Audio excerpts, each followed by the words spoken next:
কষাটা হয়ে এসছে, দারুণ গন্ধ বেরিয়েছে, পুরো একদম দোকানের মতো। আছে জলটা, এবার আমি চালটা দিয়ে দেবো। এবার আমি কালারটা বানিয়ে নিই, দুধের মধ্যে কেশরটা দিয়ে দিলাম, দিয়ে মিক্স করে নিলাম, কালারের মতো রেডি হয়ে যাবে। এবার লেয়ারিংগুলো শুরু করবো। ঘিটা আগে ভালো করে লেয়ারিং আমি করে দিয়েছি, এবার একে একে আমি লেয়ারিং করব। তো প্রথমে আমি এর মধ্যে রাইস দেব,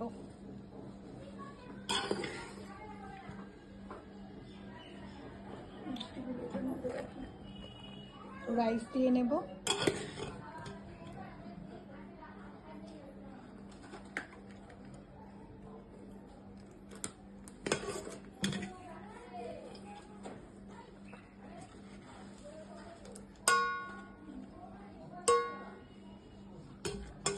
পরপর তারপর লেয়ারের মধ্যে দিতে থাকবো আমি,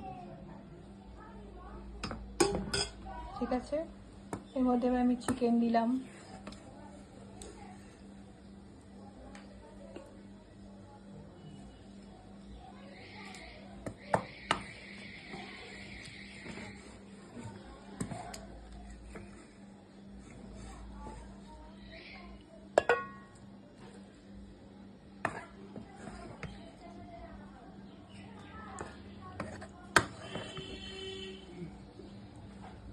গ্রেভিটা দিচ্ছি,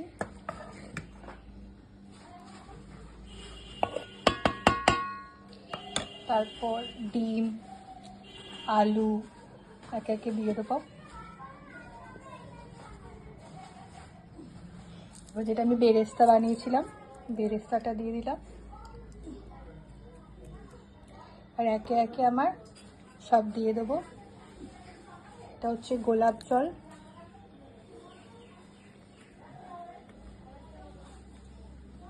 এটা হচ্ছে আমার কেওড়া জল,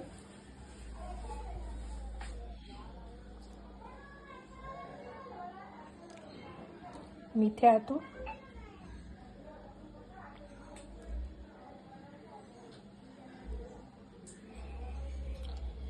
ঘি দিয়ে দেবো,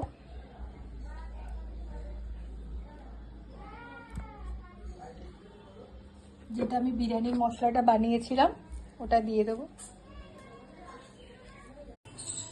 এই আমি দমে বসিয়ে দিয়েছি। প্রথমে 5 মিনিট তোমার হচ্ছে হাই ফ্লেমে দেবে, তারপর 15 মিনিট লো ফ্লেমে দিয়ে নামিয়ে দিলেই রেডি। ওকে, যেহেতু আমি একার জন্যই করেছি তাই অল্প করেই করেছি।